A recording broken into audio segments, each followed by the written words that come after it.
Pernahkah kalian merasa hidup finansial kalian seperti terperangkap? Scroll Instagram atau TikTok, tiba-tiba lihat teman sebaya yang pamer startupnya atau posting liburan ke luar negeri yang bikin iri. Sementara kita, tabungan masih segitu-segitu aja.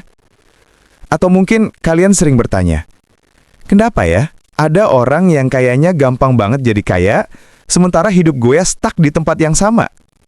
Nah, hari ini kita bakal bedah tuntas kenapa kesenjangan ini terjadi. Dan yang paling penting, apa yang bisa kita lakukan untuk keluar dari siklus ini. Stay tune sampai akhir ya, karena gue bakal kasih solusi konkret yang bisa langsung kalian terapkan. Bagian 1. Mindset aset versus konsumtif. Bayangkan ada dua sahabat dengan penghasilan yang sama. Si A sejak dulu suka belajar investasi, rajin nabung deposito, dan mikirin gimana caranya uangnya bisa kerja untuk dia. Si B lebih senang jalan-jalan, beli barang-barang baru, YOLO, you only live once. 5 tahun kemudian, si A udah punya kamar kontrakan yang ngasilin passive income atau portofolio saham yang lumayan. Si B masih gitu-gitu aja, bahkan mungkin masih punya cicilan. Pertanyaannya, kenapa perbedaan kecil ini bisa bikin hasil yang jauh berbeda? Mindset aset versus mindset konsumtif. Mindset aset itu cara berpikir yang fokus menggunakan uang untuk hal-hal yang bisa bekerja untuk kita. Seperti rumah kontrakan yang menghasilkan sewa, saham atau reksadana yang tumbuh nilainya, usaha kecil yang kasih passive income. Sedangkan mindset konsumtif lebih tertarik langsung pakai uang untuk barang yang kita inginkan, seperti gadget terbaru setiap tahun, baju brand mahal, liburan yang cuma bagus di Instagram. Contoh nyata, misalnya ada dua orang dengan gaji sama-sama 5 juta per bulan. Orang pertama, setiap tahun beli Happy flagship terbaru, 10-15 juta. Senang? Iya. Untung finansial? 0. Orang kedua, nabung buat beli mesin cuci, terus buka jasa laundry kecil-kecilan. Setahun kemudian, udah punya passive income tambahan. Contoh lain, beli mobil baru mahal itu konsumtif, karena nilainya langsung turun begitu keluar dari dealer. Tapi kalau uang itu dipakai buat investasi saham atau reksadana, nilainya bisa tumbuh seiring waktu. Bagian 2, kurangnya pendidikan finansial. Coba ingat-ingat deh, waktu sekolah kita belajar apa aja? Matematika, fisika, kimia, sejarah. Kita hafal rumus Pythagoras, tabel periodik. Tapi kapan sekolah ngajarin kita tentang bunga bank, cara bikin anggaran bulanan, pajak penghasilan, atau cara kelola utang kartu kredit? Hampir nggak pernah kan? Pendidikan formal fokusnya ke teori dan angka di kertas. Sementara kehidupan nyata butuh kita paham ekonomi pribadi secara langsung. Makanya banyak orang baru sadar pentingnya literasi finansial setelah punya penghasilan sendiri dan tagihan menumpuk. Solusinya, belajar sendiri. Sekarang zamannya serba digital. YouTube penuh channel edukasi finansial gratis, banyak buku keuangan pribadi, aplikasi budgeting gratis, dan kursus online tentang investasi.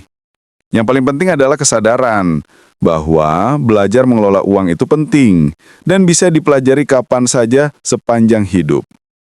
Bagian 3. Sistem ekonomi yang menguntungkan pemilik modal. Ini fakta yang harus kita akui. Sistem ekonomi cenderung menguntungkan mereka yang sudah punya modal. Yang kaya makin gampang jadi lebih kaya. Kenapa? Karena mereka punya keuntungan awal. Kalau punya tabungan 50 juta, bisa buka deposito, bisa investasi di instrumen menguntungkan, bisa mulai usaha kecil.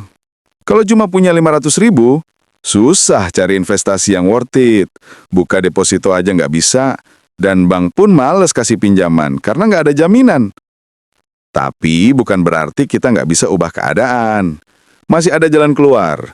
Program pelatihan gratis dari pemerintah, usaha kecil dengan modal minimal, komunitas entrepreneur yang suportif, dan investasi mikro mulai dari Rp10.000.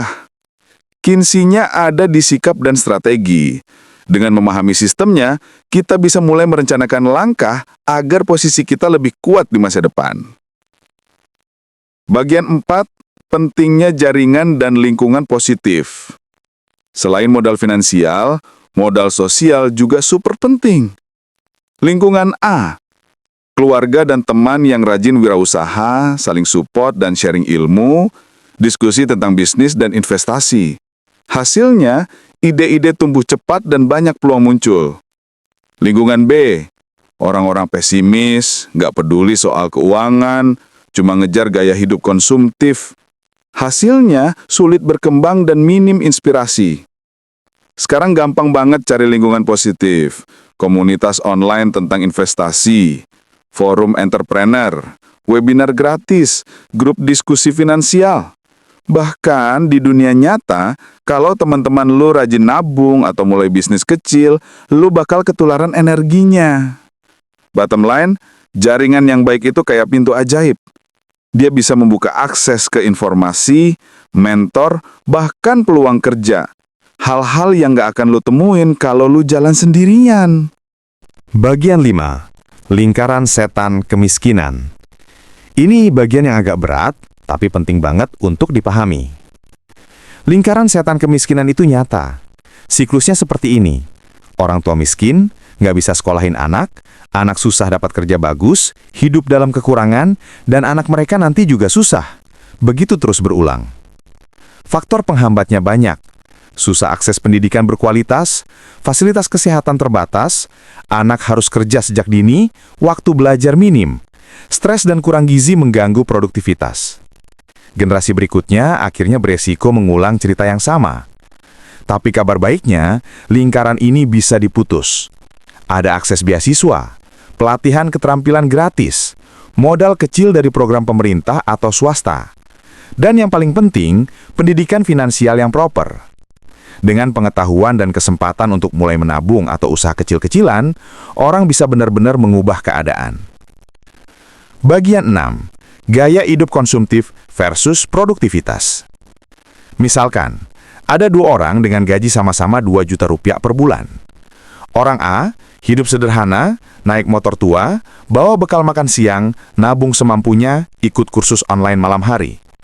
Hasil 3 tahun kemudian, dia punya usaha kecil atau portfolio investasi. Orang B, setiap gajian langsung jalan-jalan, beli gadget terbaru, literally 0 tabungan. Hasil 3 tahun kemudian, masih di posisi yang sama, bahkan mungkin berutang. Gak ada yang salah dengan menikmati hidup. Tapi kalau gaya hidup menyita hampir seluruh pendapatan, itu saatnya untuk re-evaluate. Dengan sedikit pengorbanan jangka pendek, seperti menunda liburan mewah atau mengurangi makan di luar, kamu sebenarnya sedang berinvestasi untuk masa depan. Solusi konkret. Oke, sekarang ke bagian yang paling penting. Apa yang bisa kita lakukan? Pertama, ubah mindset. Mulai berpikir seperti investor kecil. Setiap rupiah digunakan untuk hal yang bisa menghasilkan. Penuhi gap pengetahuan finansial lewat buku, YouTube, atau aplikasi. Kedua, ambil langkah konkret.